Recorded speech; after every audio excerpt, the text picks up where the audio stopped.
Yeah,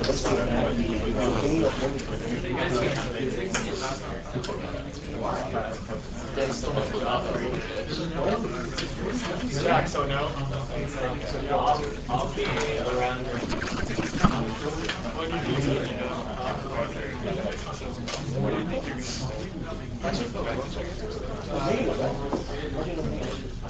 actually do what I have. I'll just like go online that will take me first. I'll be like, fire Salamander. I didn't think that Warrior 3 was far away. Oh, that's what I'm concerned about. That's A and B, right?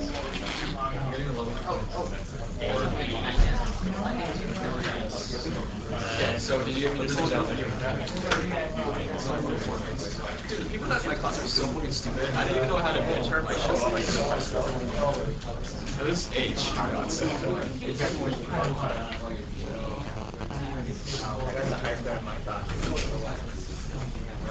You think math students will be smarter than us?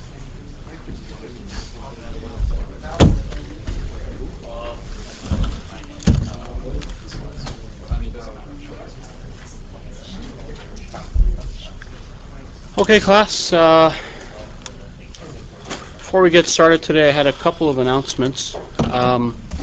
First announcement is that office hours tomorrow will not be held. I'll have a makeup session on Thursday, so Thursday's office hour will be longer in case you guys have any homework questions. The other announcement I wanted to make was about the project, which all graduate students have to do, and undergraduate students are welcome to try it out. Remember, if you do the project, you can get on the graduate student scale, so that's an option for you if maybe you didn't do so well in the midterm and you feel like you could do very well in the final. The project that we've posted online is kind of a preliminary version of the specifications. The project itself is complete, so you guys can get started, but if we might fine-tune some of the specs as we go along, but certainly you can get started and make some architecture decisions and get your simulations set up and running. The other announcement is that next week I'm going to be out of town again. On Tuesday, we're going to have a guest lecture. Actually, Al Molnar is going to give a lecture on low-power transceivers. And in fact, that is the topic of your project. So this may give you some ideas for your projects as well. And Al is also an expert on low-power design, so he's a good resource to have for your projects. Okay, any questions or comments? The projects will, oh yes, in the back. The Cadence tool for project? Yeah, preferably use Cadence. It'll make life a lot easier for you. You don't have to, but for instance, you can't simulate the noise figure of a down conversion stage without Cadence or without an equivalent tool. So either ADS, Cadence, Mentor RF, whatever tool, Eldo RF, whatever tool you have access to. Okay. Any other questions? And these are also individual projects. Guys are encouraged to work together if you have ideas that you want to try out and you have discussions, but you should turn in a final report that is your own contribution. Okay. The project is due more or less on finals week, plus or minus a few days. There's no strict deadline.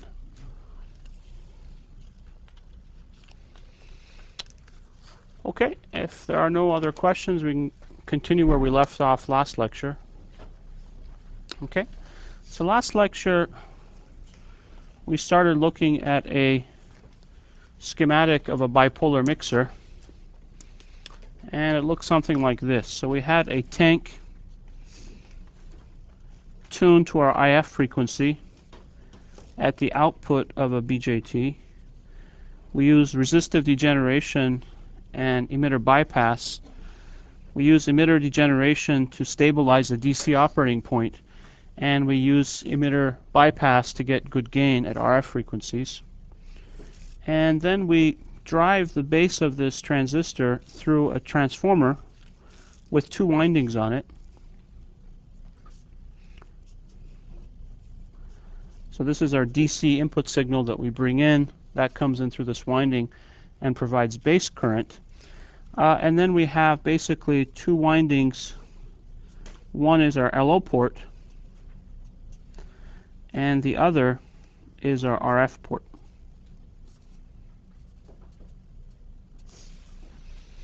And as you'll recall, the way this circuit works, as we saw last lecture, is we have a large LO drive that will periodically modulate, hence the word modulate. It's a mixer, so it does modulation. It modulates basically the operating point of Q1, and the RF signal is small and experiences a linear time varying transfer function. Okay? So let's draw the AC equivalent circuit for this and see how the formulation that we derived last lecture is basically more or less exact. Well, AC equivalent circuit's very simple. The emitter is grounded, this point's grounded, and so we just have the transistor with 2 input signals. So our transistor is grounded. It drives a tank. This is tuned at IF. This point, of course, is grounded by that bypass capacitor. And this is our LO. And this is our RF. Okay? And really, you can see now this is equivalent to a transistor with 2 signals in series. This is the LO signal, this is the RF signal. And we basically analyze what the effect of a large LO signal is on the operating point of this transistor, so we can directly apply what we learned last lecture. Okay? Any questions about this equivalent circuit? Yes, Debo. So just a little before that, when you hook up a capacitor at the emitter to get high gain, like a capacitor presents a real negative real part. So how do you take care so that it doesn't cause you instability? That's a really good point. So Debo's point is that this capacitor here causes stability problems, especially at high frequencies where this path dominates over this path. It's something you have to take care of as a simple answer. Basically, you have to make sure that the equivalent resistance seen here, so R equivalent, is larger than the negative resistance that you see. So the resistance you see here is basically the resistance of this winding plus the transformed resistances of the LO and RF port. So usually these are both 50 ohms. They look like they're in series. So you have 100 ohms with a 1-to-1 transformation ratio, about 100 ohms looking out here. So you have to make sure that the input resistance is less than that. Yes? If you make the REQ really high, then looking at the output of the emitter, you see inductive effects, right? So that makes it more oscillating. Can you repeat that? Maybe you want to use a mic because people listening on the tape won't get it. When REQ is really high, looking at the emitter, you see inductive effects because it's proportional to RS minus 1 over GM times something. So it's more prone to oscillation than it. Not necessarily. I mean, there is. Al, you want to handle it? I think what it is that you want actually make effect RS small. Yeah, that's what I'm saying. Not large. So it shunts the negative R. You need to shunt that. Yeah, you might be right about that. So like a large GS. Yeah, you guys are right. So what you want is this resistance to ground to be small. Yeah, you're right. In general, though, I mean, this is one particular circuit. In general, you want to analyze stability very carefully. And the point is you can design this and make it stable. Okay. All right, well, let's apply the analysis that we did last lecture. Last lecture we found that if we consider the LO signal alone,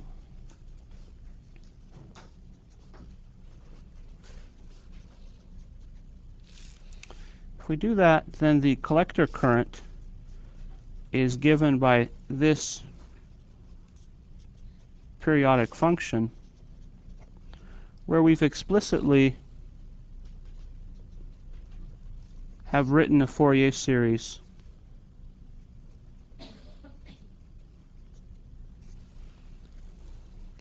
and we found last lecture that these coefficients were just these modified Bessel functions, and we made the condition is basically assume bias current is constant.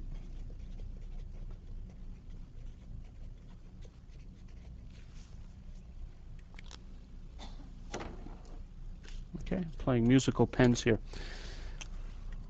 Well, in that case, we can also define a time-varying transconductance, which is just the instantaneous value of current divided by Vt, or if you like, divided by Kt over Q. And we could say that the large signal output is basically the Gm times a small signal output current is the GMT times, let's say, the input signal. Okay, and if we just substitute for GMT from this equation, we have QIQ over KT, this series,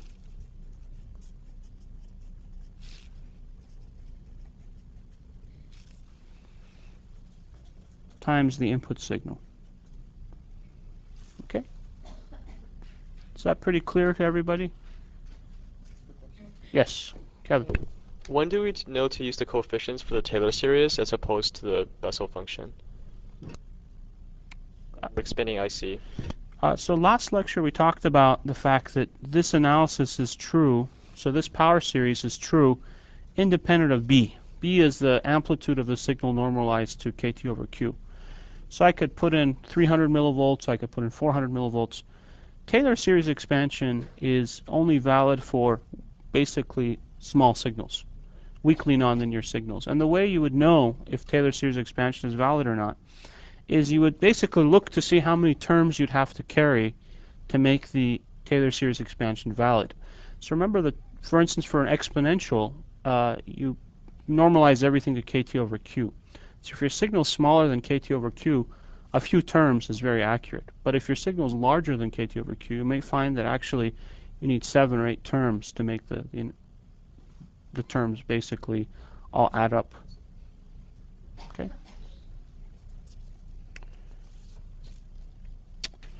Okay, so basically you can see now that the output signal is going to contain the RF input signal with multiplied by some gain, by some transconductance, times basically this term here, which is the product of two cosines. So let's call this omega naught the LO frequency, and this is the signal frequency, and this term here will give us a sum and difference frequency component. So I could say that the IF component of the output is the signal times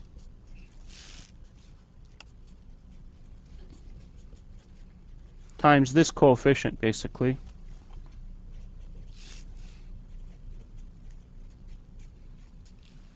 I could say plus or minus, but let's say I'm picking the IF. Well, okay. Depends on if your IF is lower or higher in frequency. Okay? Now this is the IF current. Then this flows into our tank, and the tank will filter out all the other frequency components that we don't want and select this frequency component. So this is the IF frequency. Okay. Now, interestingly enough, you could see that the gain basically is a function of B.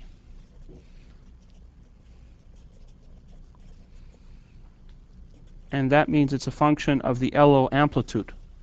So what we can do is we can plot this gain Let me see if there's a pen here. Oh, that one's bad.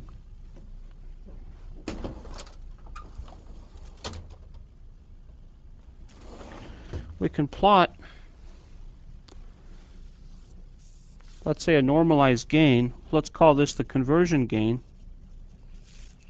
divided by GMQ. GMQ is the small signal GM of the device, and the curve will look something like this, where this is 1, and this axis is B, which is the LO amplitude normalized to KT over Q. And so this might be a B of 2, this might be a B of 4, B of 6, 8, and this is 0.2, 0.4, and so on. And so you can see now very clearly, this goes back to a question that was raised last lecture. How large does the LO amplitude need to be? And also related to your question today, Kevin, about the Taylor series analysis. The Taylor series analysis is kind of valid in this region. Okay, but in this region, you see that the conversion gain is actually quite low. So to maximize the conversion gain, we need to apply a very large LO signal. Okay, questions?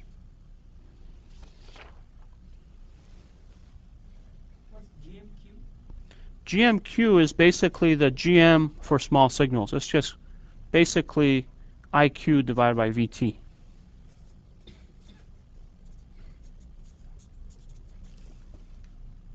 Right? So basically, I'm essentially plotting this coefficient here. This curve here is just I1B over I0B.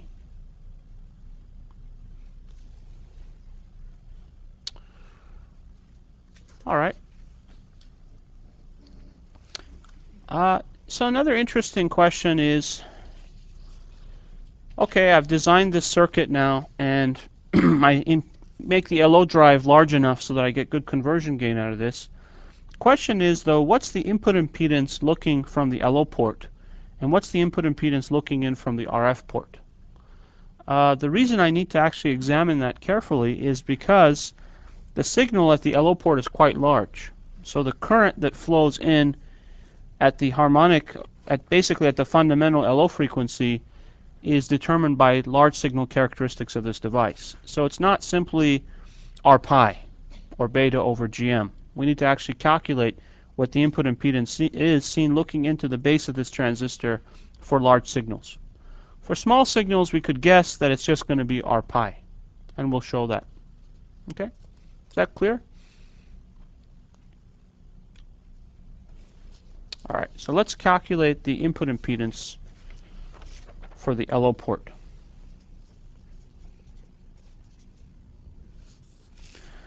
Well, the collector current we know is given by this expression.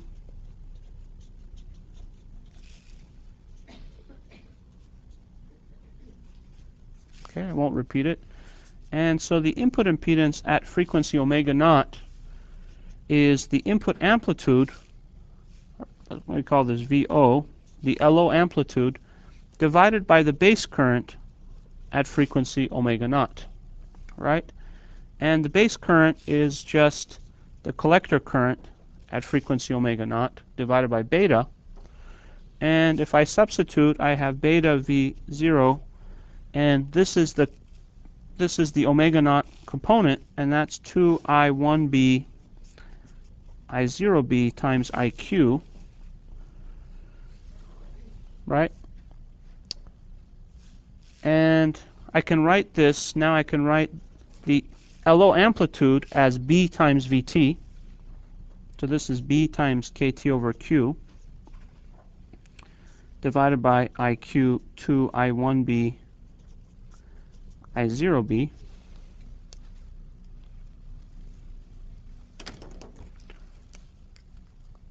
And you can recognize this expression here as being 1 over GM. Oh, this is a nice pen. Finally. So basically I have B over 2 beta over GM I0b I1b. So this is the input impedance seen at frequency omega 1, and I can just define a large signal GM. If I go back and look at the expression for GM, this is basically large signal GM times, excuse me, here. Here I can define this expression, this times this, as a large signal GM, and that pops up here as well. This is that term. So we see that the input impedance is actually a very nice intuitive result. It's beta divided by the large signal GM. Okay? So this is the input impedance seen at omega naught, and you can see in general it's going to be different from the small signal impedance. And so if you're impedance matching the LO port, you need to carefully calculate what input impedance is presented, which depends on the drive level of the LO port. Okay. Questions? Pretty clear? Okay, well, if you look at the RF signal, or the RF port, then the base current at the RF port is also the collector current divided by beta. And if we now look at the expression that we derived, we have basically a signal component, and then we have all the conversion components, the mixing products.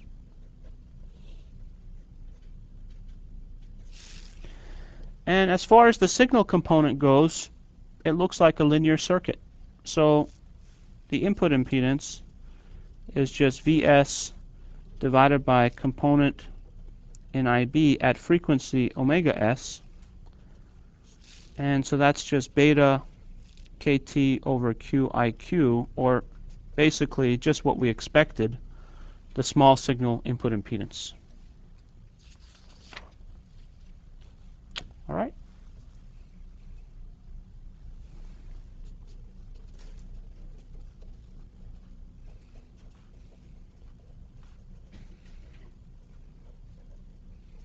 Okay, so that means that if I basically look in from the LO port and from my RF port, I see different input impedances.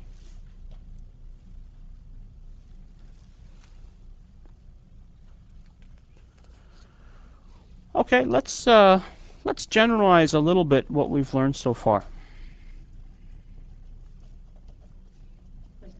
Yes. So, like when you do, after all, this is one circuit, so the same current has to flow through the BJT. So, like when you do IC for to compute the impedance of the LO port, so you took only IQ1 plus 2I1B, and here you took another expression that's modulated by VI cosine omega t. But ultimately, the same IC has to flow. What's the difference? Okay. So the idea is that the LO signal is very strong. So the dominant characteristics of the transistor are determined by the LO signal. And so from the LO port's perspective, you don't even see the effect of the RF port. It's so minor. It makes a very minor change in the input impedance. But from the RF port's perspective, the LO is very important. So that's why we separate it out. It's an approximation, but it's a pretty good one. Okay. All right, so let's make our analysis slightly more general. And in the case of a bipolar transistor, it's actually not too hard if we make the following approximation. Let's assume the collector current is the exponential function of the input voltage, as we have up to now. And the input voltage now is basically some LO signal, some input signal, and some bias signal. And so we can write that the collector current in general is some bias term times some LO modulation term times some signal modulation term. So this is the bias, this is LO modulation, this is signal modulation. Okay? And up to now what we did is we assumed that the signal modulation term was linear. But you can see that that's actually not really required. We can actually keep this exponential. Because this term is small, we can do a Taylor series expansion. Again, coming back to the earlier question. This term here, though, is not necessarily small, so we can't do a Taylor series expansion on it. But this term certainly is small because the input signal is small, and we can do a Taylor series expansion. So if I do that, I know that this LO modulation term gives me this Fourier series.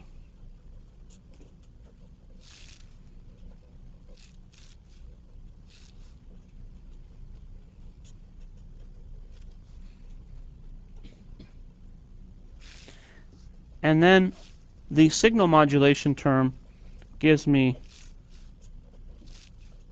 this Taylor series expansion, where I've just written down the linear terms. So now we can see that the output signal consists of bias plus basically LO terms plus the conversion products, which not only include conversion of the fundamental of the signal, but also conversion of all the harmonics of the input signal. Okay. And so, for instance, if we had a two-tone, we could do a two-tone test to determine the nonlinearity. For a two-tone test, we assume that we have two signals,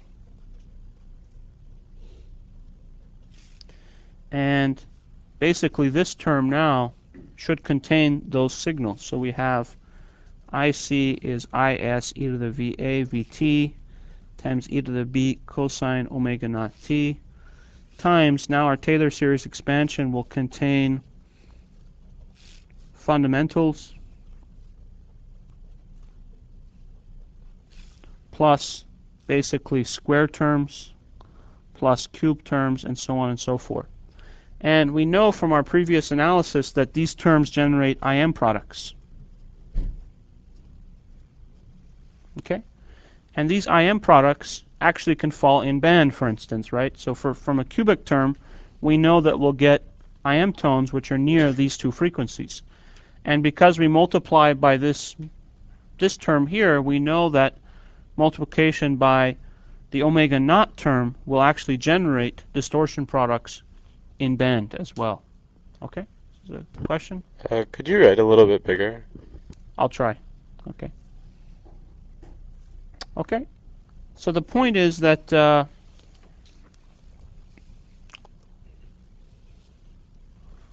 so the IM products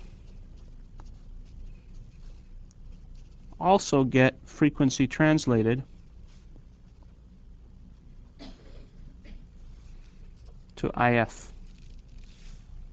And so we see that the mixer is actually also a nonlinear circuit. And the only thing that's funny is that if there's a frequency conversion going on. So I come in with two tones on the input, and then on the output I see my two tones, but then I see my intermod tones also down converted. So these are the IM products down converted. Okay? So I can now ask you guys, for instance, to calculate the IM3 of a mixer. And what we're talking about is the output signals are at the IF, the input signals are at RF. But all the same principles apply. It's just a shift of the frequencies to your IF, either up or down. Okay? Now the mixer circuit that we drew is actually pretty nice. The reason it's nice is because it allows us to sum two signals that are referenced to ground in order to drive the mixer. But it does require a transformer. And transformers are either bulky, or they're not available, or they're too expensive, or they may actually not operate at the frequencies of interest. So another version of this circuit, which kind of works a little bit differently, it's more amenable to integration, would have an RF input signal coming in as a current, driving a tank, and this actually could represent the LNA, so this could be your LNA as a transconductance device. And basically that again will drive our BJT stage, just as before, but instead of using a transformer, we're going to capacitively inject our LO signal. So here's the LO signal capacitively injected. And the way this circuit works is, so let's just say this is not convenient.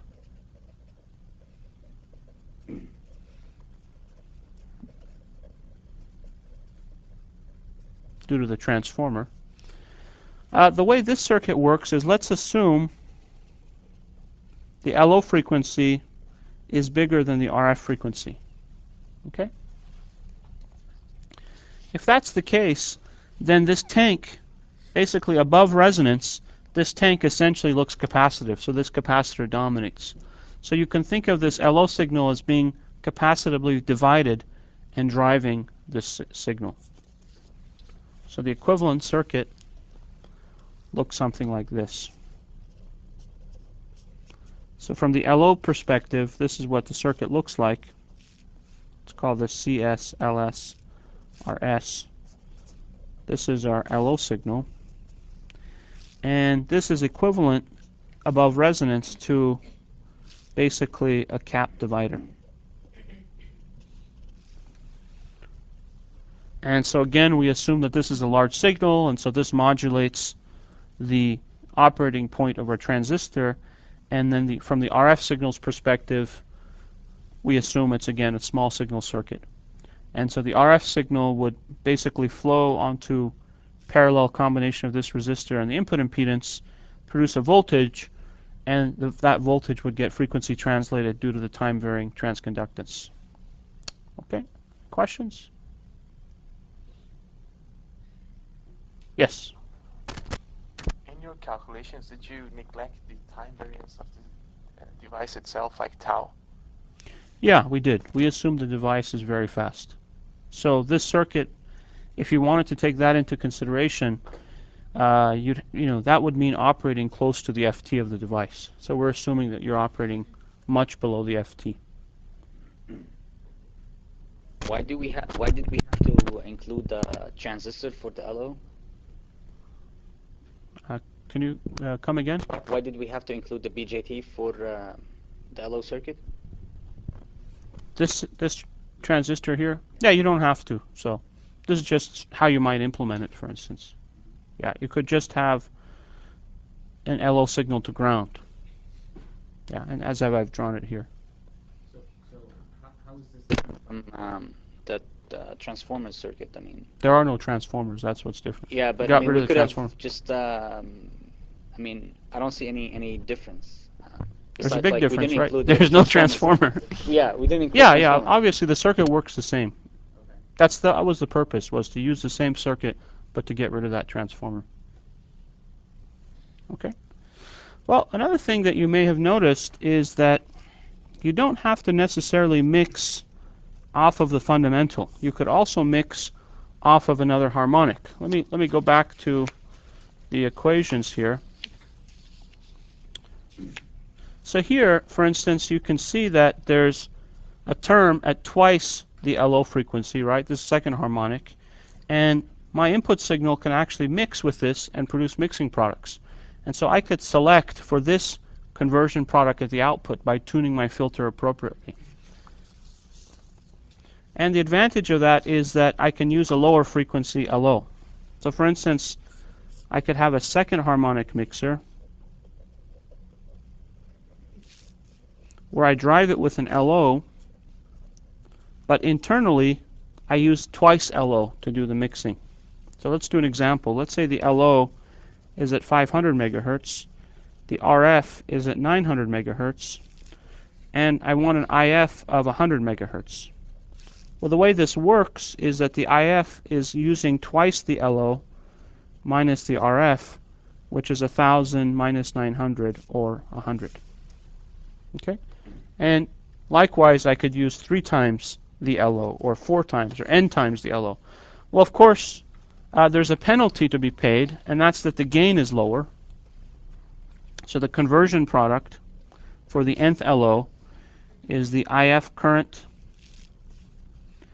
divided by the input signal, and you can easily show that that's Gn over 2. And so for the bipolar, it's GMQ IN beta or B I0B.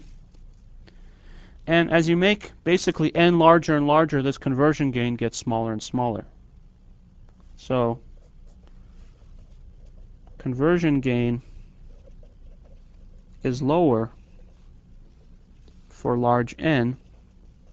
The advantage, though, is that I can use a lower frequency LO, means basically less power, and I can also get better frequency separation.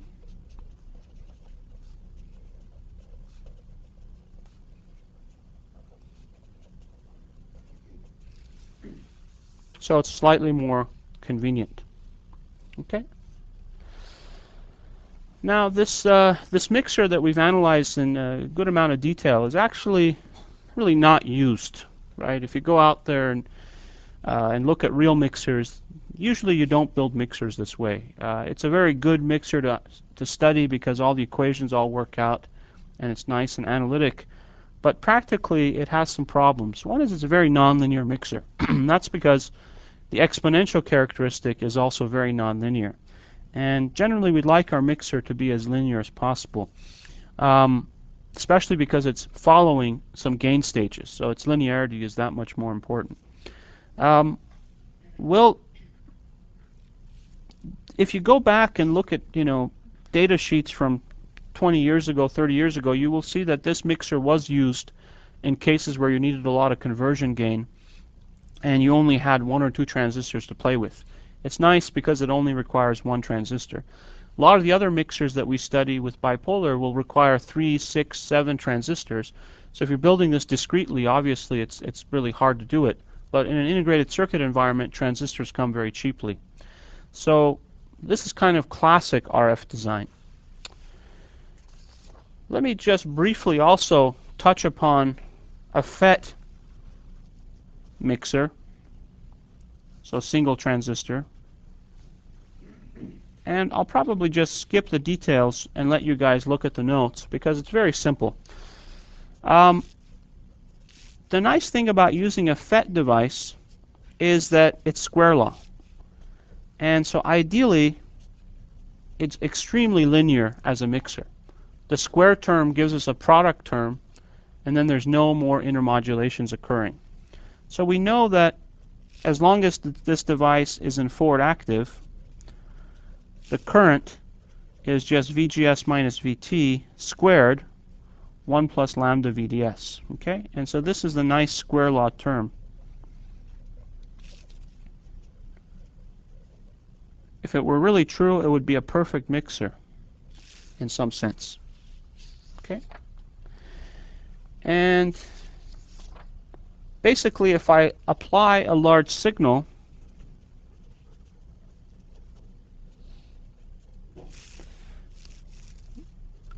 the drain current would have some DC bias term plus some bias point shift. This is due to the square term. I'm assuming here I'm not doing anything to try to keep the bias current constant. And then it would have an LO modulation term, which is basically the cross product term when I do the square here. And finally, it would have a second harmonic LO term. Okay, so let's call this the LO modulation, and this is the basically LO to LO harmonic.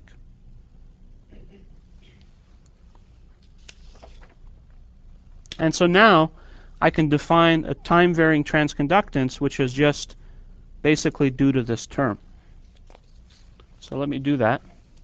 I have my drain current, so G of t is just the derivative of I with respect to VGS, and if I just plug in here, I get mu Cox W over L VGS minus VT 1 plus lambda VDS, where VGS is basically VA plus V0 cosine omega naught t. And so then I substitute this term here, and so I have VA minus VT plus V0 cosine omega naught t 1 plus lambda VDS. Let me factor this term out. That will give me GMQ, the small signal GM, and then basically the time varying component, which is a function of the LO voltage normalized by the overdrive. Okay? So this is almost ideal.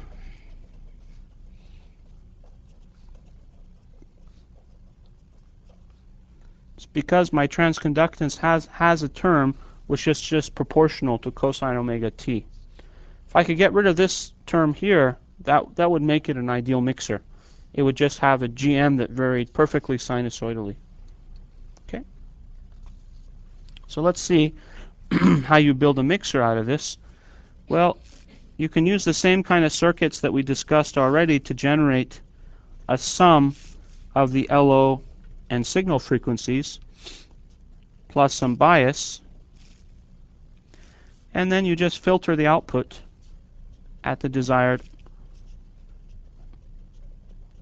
IF frequency. And so the current I out is G of t times the signal, which is GMQ 1 plus V0 VA minus VT cosine omega naught t times Vs cosine omega st.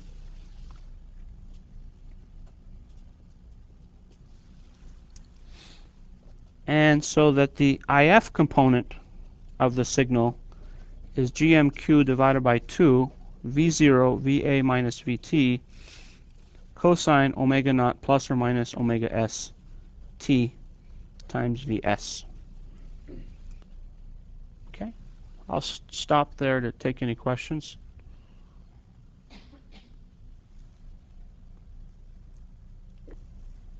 Okay. So that means the conversion gain, which is the IF current divided by the input signal, is GMQ divided by 2 ratio of V0, the LO amplitude, normalized by the overdrive voltage. So this is an interesting result because GMQ is just a ratio of the current to the overdrive voltage as well. So if I say that GMQ is mu Cox W over L VA minus VT, then you can see that the conversion gain simplifies to just mu Cox over 2 W over L times V0. So this is my LO amplitude, and this is the transistor geometry. This is basically kind of fixed, independent of biased.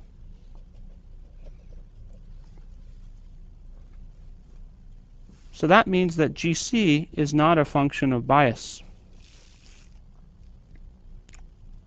So the assumption here is V0 is not large enough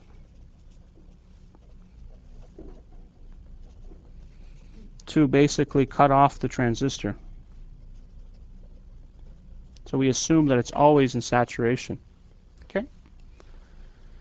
Now, this analysis is pretty valid for a long channel transistor. For short channel devices, there's some simplifications we made. Obviously, the current is not going to be square law, and we've also neglected the fact that the output impedance is not a constant. It varies as the drain voltage varies. And so for a real mixer design, you actually have to use a more complicated equations, but certainly these are some good starting points for the design. Incidentally, it's interesting that this single transistor mixer is still useful. One of my students designed a 60 gigahertz mixer based around a single transistor. So he used basically the nonlinearity of this device at 60 gigahertz to build a mixer.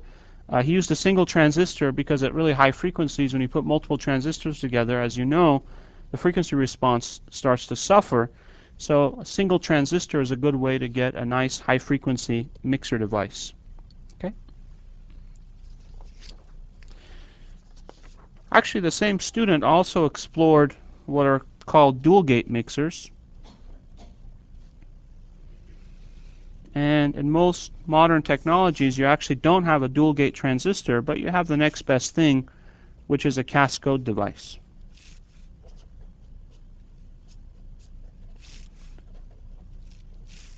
So what I'm going to do is I'm going to apply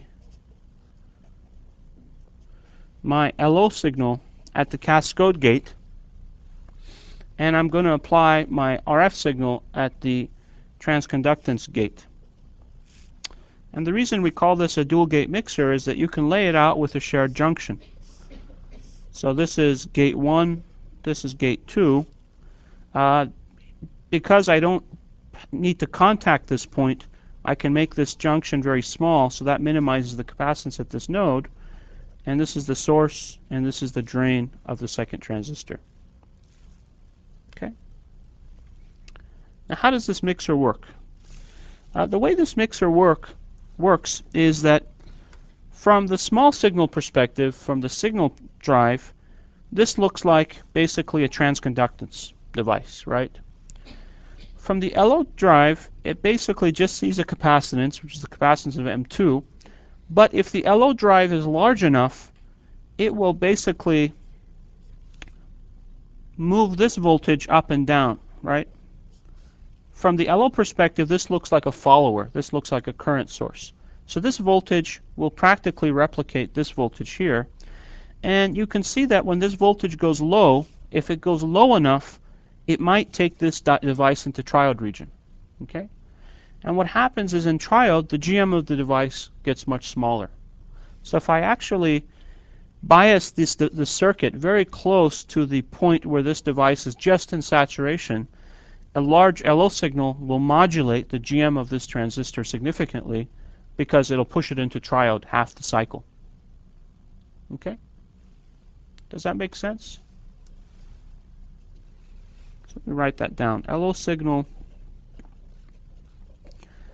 is large enough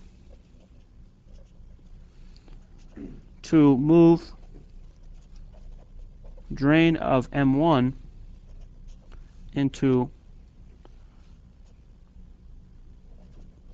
triode region. Right? If the drain drops below VGST of the first device.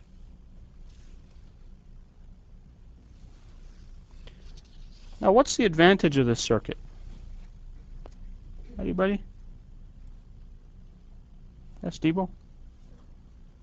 LO and RF signals are isolated from each other.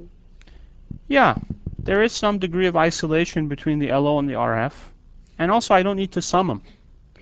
Remember, to sum the signals, I either had to use transformers, or at high frequencies, I use couplers, or some scheme had to be invented to try to get these signals summed together. Here, I don't have to worry about it. I just basically can separate them. And as we'll see later on in this course, the leakage of the LO signal into the RF path is very important, right? We call that the LO leakage. And so here, the LO is kind of isolated through these extra capacitors here. So there's minor amount of LO leakage, especially if this capacitance is small, and the source impedance is small as well.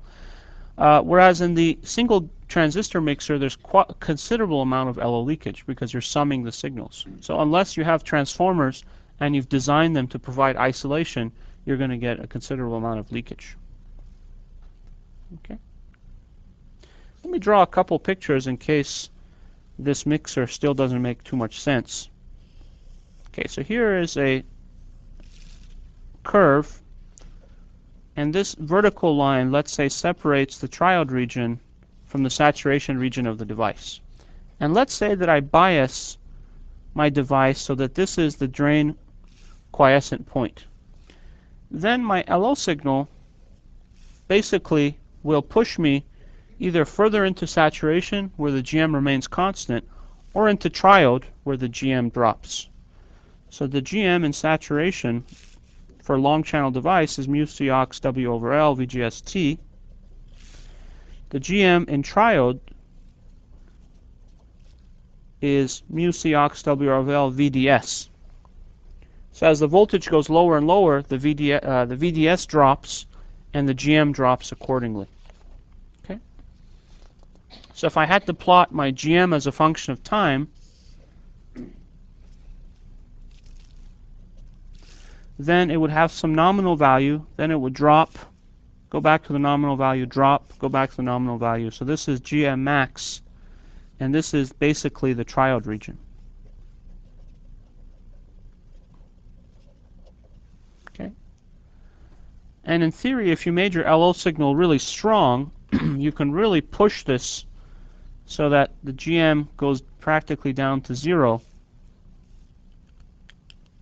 So this is a large LO. And it starts to look like your GM is basically a square wave with frequency of the LO amplitude. Okay? So you could see that GM of T approximates GM max times a square wave. So this is a square wave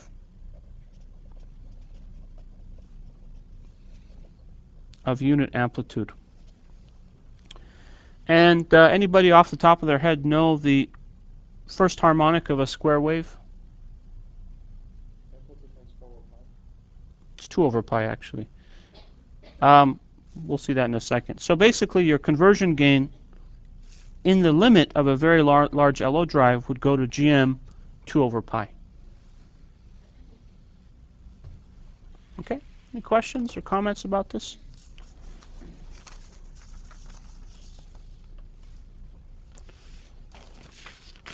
Okay, so next lecture we'll start to look at different mixer architectures, which are called basically switching mixers or commutating mixers.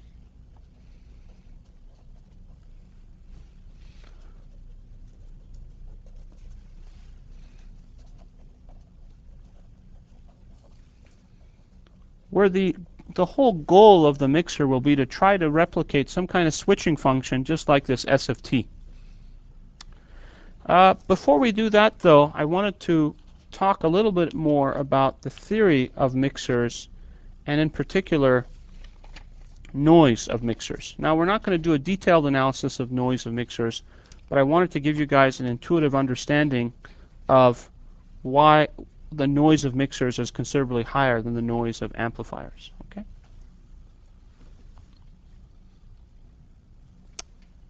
All right. So we're going to do some mixer analysis.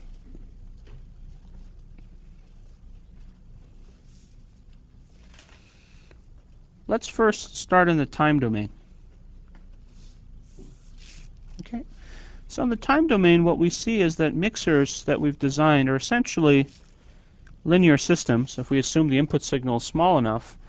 The only thing is that the gain is periodic.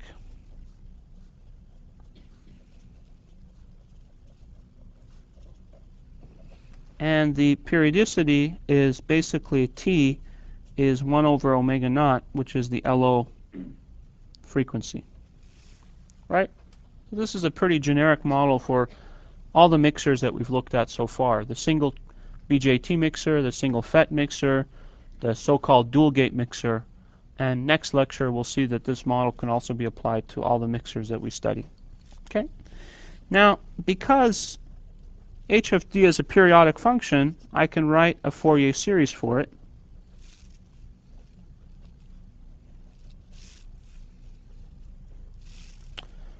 Where Cn basically are the dot products of these complex exponentials with the function h of t. Okay? Now if we assume that the input signal is some fixed frequency signal, and I write this also as sum of complex exponentials, then the output signal is a sum Cn e to the j omega 1 plus omega n t plus e to the j omega naught n minus omega 1 t, all divided by 2. Okay? Questions? Yeah. So there's an AT term here as well. Thank you. And because this is a real function, h of t is a real function, I know that c to the minus k is equal to ck. These coefficients are even.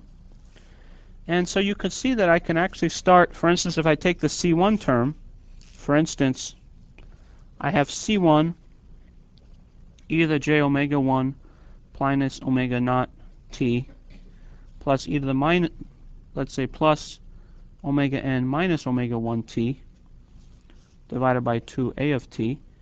And then I have the c minus 1 terms, which is also going to be equal to c1, which is e to the j omega 1 minus omega n t plus e to the j minus omega naught plus omega 1 t divided by 2a of t. And now you could see that I can group terms here. These two terms group together. These two terms group together. And so I have c1 cosine omega 1 plus omega naught t a of t plus c1 cosine omega 1 minus omega naught t times a of t. And there's other terms. Okay? And if you do the analysis a little more carefully, you'll find that the other terms basically all give us Cn cosine omega 1 plus n omega naught t, where n goes from all negative integers to all positive integers. Okay? So this is actually quite trivial. We've seen this happen with the bipolar mixer. The idea is that the output gets shifted by not only the LO frequency, plus and minus, but also by all its harmonics. Okay? We can see this in a slightly different way, equivalent way, in the frequency domain. It's always fun to look at a problem from different perspectives. If I multiply in frequency, then what do I do? If I multiply in time, what do I do in frequency? I do a convolution, that's right. So I take the convolution of h of f and x of f, and because h is a periodic function, we just prove that its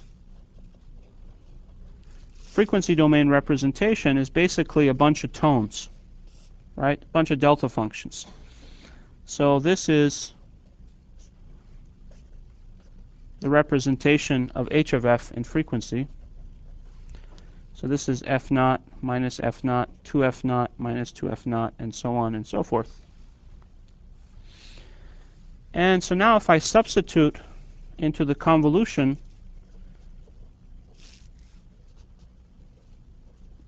I have Cn delta of sigma minus nf naught, x of f minus sigma d sigma. And as you can see here, the right thing to do is to interchange the order of summation and integration.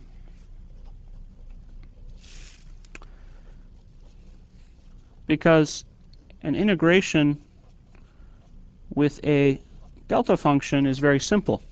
You just pick out the value of the function where you've basically centered your delta function.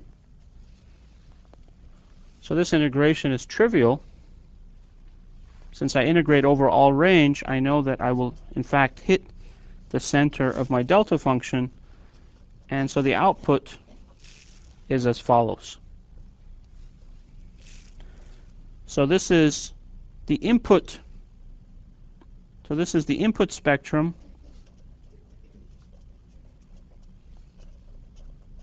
shifted by all harmonics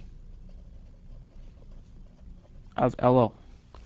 And important to note is that this shift is both positive and negative, right? I have negative coefficients here and positive coefficients. So I take my input spectrum, shift it all to the right, and shift it all to the left, right? So let me do a picture here. Let me say, let's say that my input spectrum looks like this. So this is my input. And let's say this is my LO. This is my minus LO. And so the input spectrum has to be an even function. Okay? And so, for instance, if I take x of f plus f naught, that shifts this right. So this coefficient would be C1. So this would be, let's call this omega s. So this would be omega s minus omega o. And the same term here, if I do the same thing here, I get a shift to the left here. So this would also be due to C1. It would be this guy moving. Well, I also shift this right due to the minus 1 coefficient. So this would move to minus IF. This is plus IF due to C minus 1. And this would also shift right due to C minus 1. Okay? So this is my IF frequency down conversion. And now you can see that, now you can begin to appreciate the problem with noise. Because, let's look at what happens to noise. So this is an example. Let me draw x of f to be clear. This is at omega s.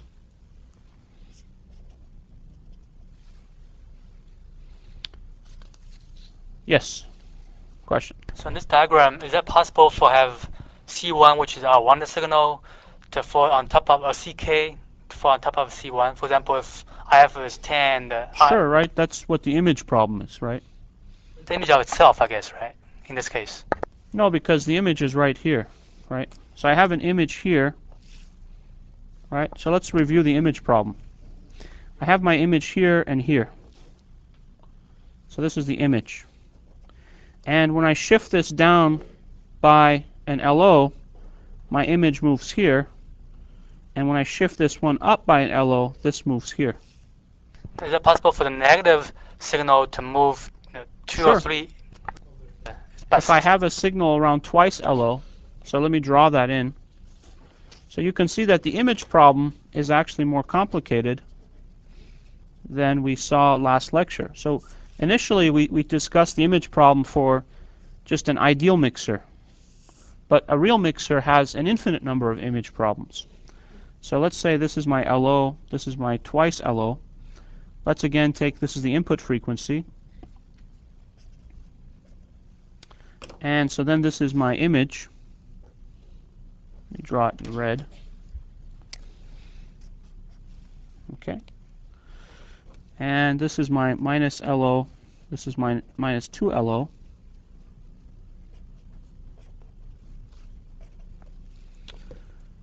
And this is my image. Okay. And again, this is a bad picture, so I'll just make this the IF here. This is the minus IF. So things are going to get crowded. So we can see now that this will down convert, this will up convert, this will down convert, this one will up convert, and this is our classic image problem. But now you can see that if I potentially have signals here, these will mix with 2 times LO and fall into the same band. So these can also basically fall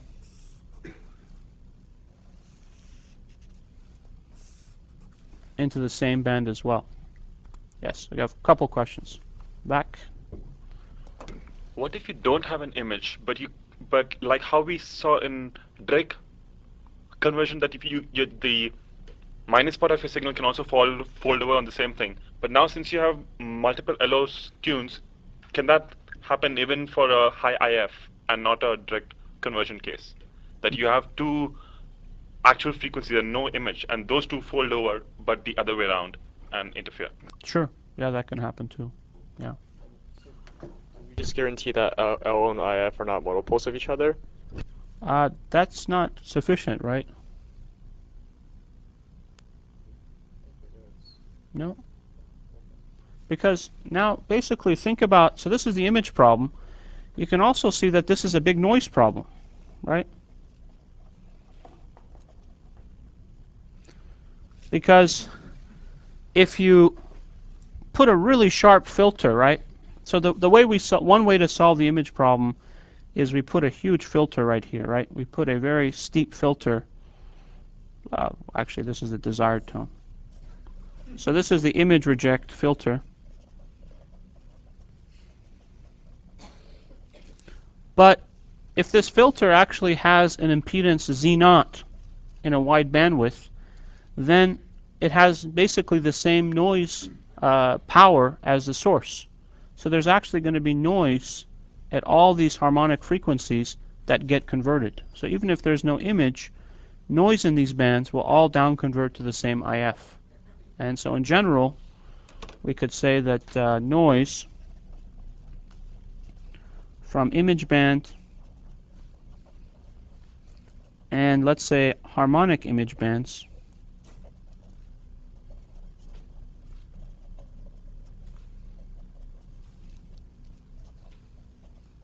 will down convert to the same IF.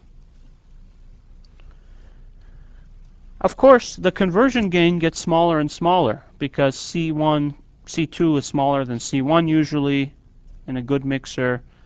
C3 is even smaller, and so eventually, after let's say the fourth or fifth harmonic, the amount of noise contribution gets to be pretty negligible.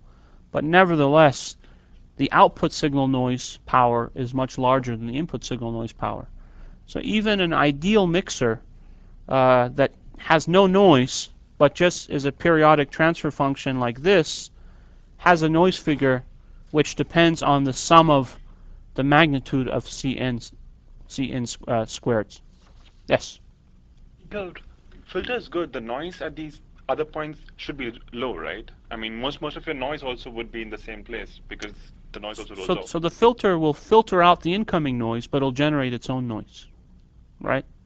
Because if the filter looks resistive at any frequency, it can generate noise. But that's white. Sure, and it's white, right? And so some of it will fall into these image bands. Yes?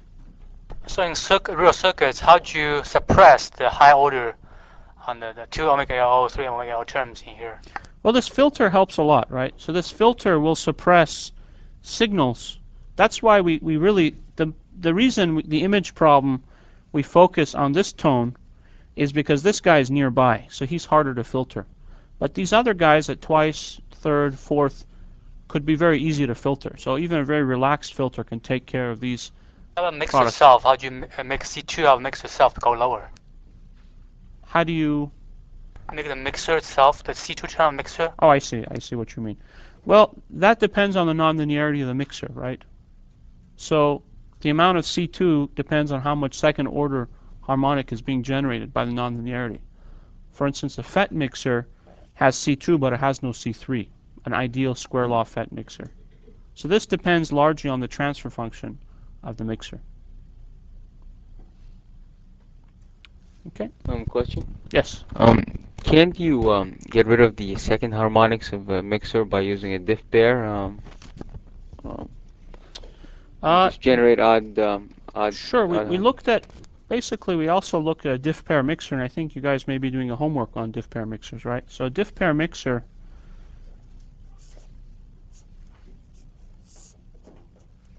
looks something like this. So let's actually look at a diff pair mixer.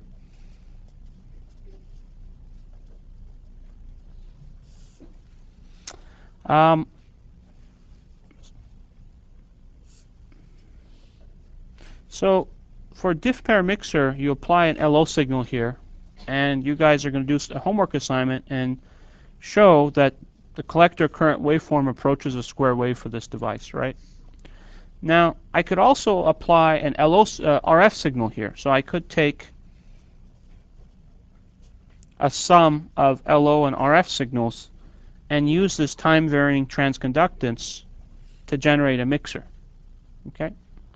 But actually, there's a better way to do it because, again, if I want to sum the LO and RF, I run into the same problem of one, isolation, and two, having it to sum them together.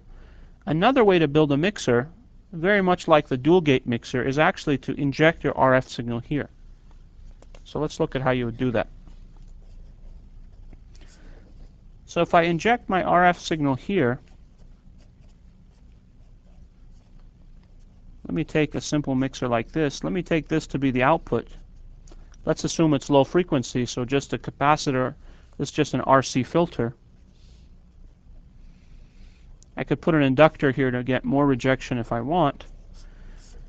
I drive my LO signal here.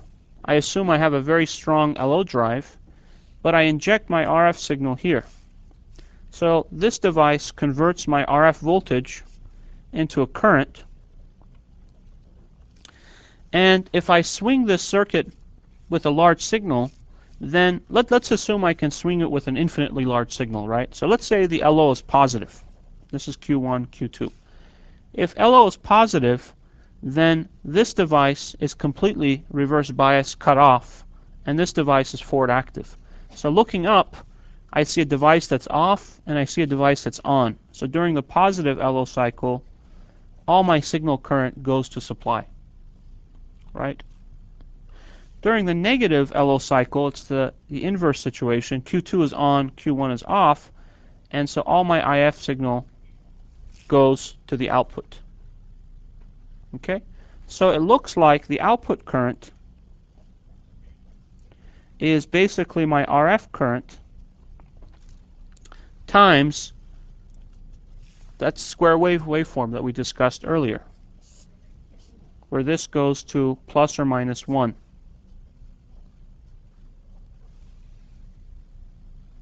Okay? And so the action of this transistor, let's call this Q3, is really just to turn your RF voltage into a current.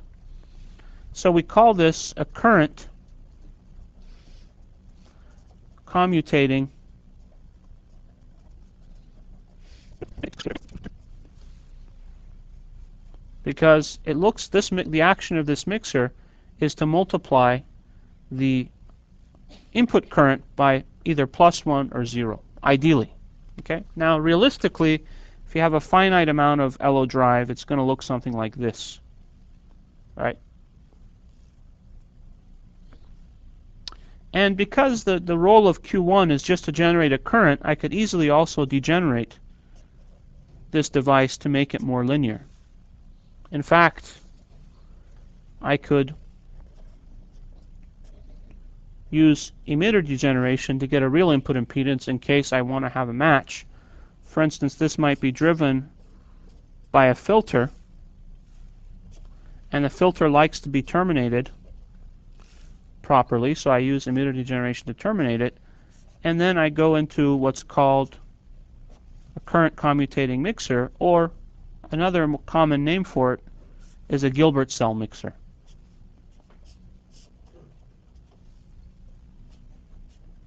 In fact, I can take the output differentially.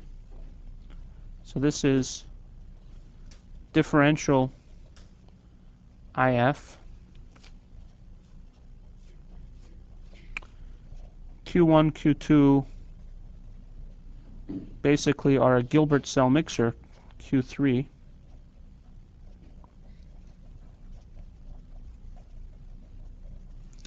Basically, this provides impedance matching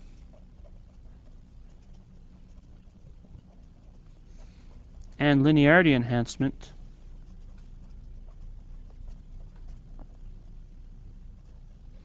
Because, again, if you look at this circuit diagram here, or this equivalent equation, if it really were a square wave, from a current perspective, this is a perfectly linear mixer. It generates no nonlinearity. The only nonlinearity is basically in this IRF, right? And so if I make this very linear, this transconductance stage, I can make this very linear. So this is a differential version. Okay. Let me talk a little bit about balance. So let's talk about definitions.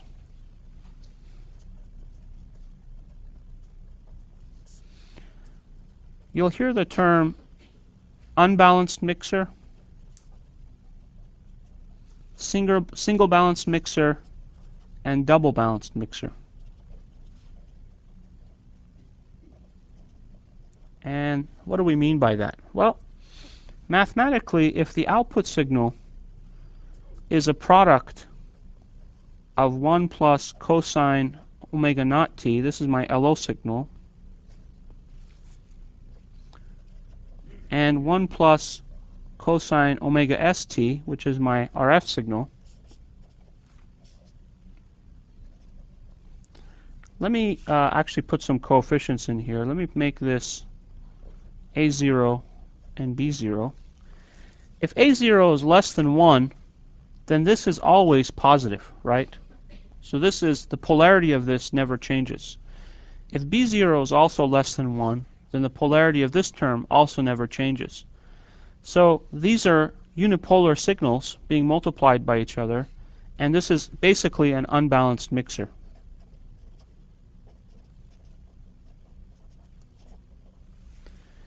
And the way you can see that it's unbalanced is that because I have a constant term here, I get LO leakage to the output. This term times 1 gives me LO leakage. This term times 1 gives me RF leakage. So an unbalanced mixer has LO leakage, and it also has RF leakage. Okay? Now let's suppose that I could make the circuit balance with respect to one of the ports, like this. Or vice versa, I could have the other port balance. This is a single balanced mixer. In this case, the LO port is balanced. And so what you see is that the LO signal does not leak to the output. So the RF signal is balanced. So LO port, LO does not leak to output. But the RF still leaks into the output.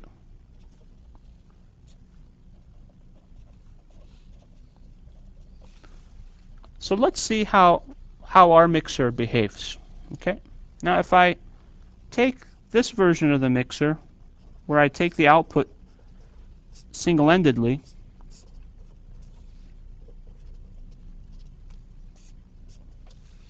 if I analyze this circuit as equivalent multiplication by +1 and 0, then there is a DC component in this waveform. And so basically the LO signal will make it to the output. That's because there'll be a tone at the LO frequency at the output, and the RF frequency also leaks to the output because it gets multiplied by this DC signal. So this is a single balanced mixer.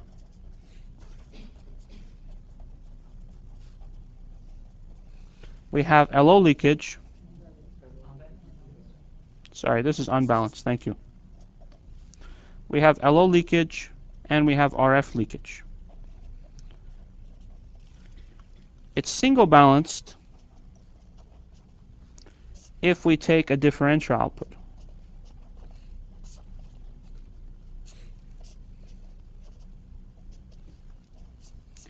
That's because in the differential version, my output signal is basically either the output current either goes in this direction or it goes in this direction. And so from the output perspective, I'm multiplying my signal by either +1 or -1. So when the signal goes in this direction, the polarity is positive. When the signal goes in this direction, the polarity becomes negative, right? And because the DC value is 0,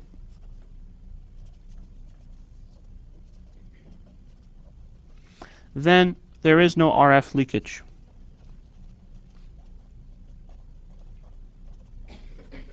Which is nice. The more tones we can get rid of in a mixer, the better it is, because all these tones we have to filter out and they become problematic. There's also issues with, so let me leave it at that. So this is nice.